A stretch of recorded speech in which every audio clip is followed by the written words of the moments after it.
ભગવાન જગન્નાથની આવતીકાલે જળયાત્રાનું આયોજન કરવામાં આવ્યું છે। ભગવાન જગન્નાથ 15 દિવસ માટે મોસાળ આવશે। ભગવાન આવવાના હોવાથી મોસાળવાસીઓમાં ભારે ઉત્સાહ જોવા મળી રહ્યો છે।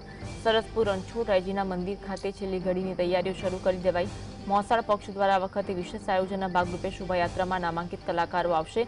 નૃત્ય કરતા ગ્રુપ તેમજ બેન્ડબાજા અને નાસિક ઢોલ સાથે ભવ્યથી અતિભવ્ય શોભાયાત્રા નીકળવામાં આવશે। આ વખતે પહેલી વખત મંદિર બહાર પ્રાંગણમાં રંગોળી કરવામાં આવી છે। ભગવાનને દર વર્ષની જેમ આ વર્ષે પણ ભવ્ય મનોરથ કરવામાં આવશે। કેરી, ડ્રાયફ્રૂટ, 56 ભોગ તેમજ મિક્સ ફ્રૂટ જેવા વિશિષ્ટ મનોરથ કરવામાં આવશે।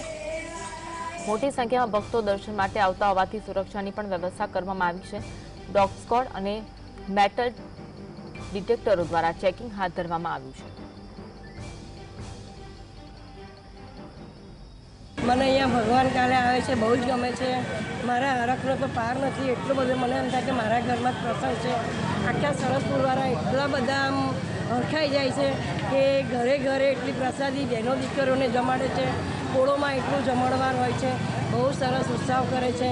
ફૂલ નહીં તો ફૂલનું પાકડી પણ આપવા તૈયાર હોય છે। દર વર્ષે આવી જ રીતે ભગવાન છે એ અહીંયા આવે છે 15 દિવસ માટે રોકાવા માટે, અને એ બધું જ્યારે ચાલુ થાય છે ત્યારે શરૂઆતમાં એની ઘણી બધી તૈયારીઓ કરવામાં આવે છે, અને જે ખૂબ માણસો બધા ભક્તો ખૂબ ખુશીથી બધી તૈયારીઓ કરે છે, ઉત્સાહપૂર્વક બધી તૈયારીઓમાં લાગી જાય છે, અને આવતીકાલે ભગવાન આવી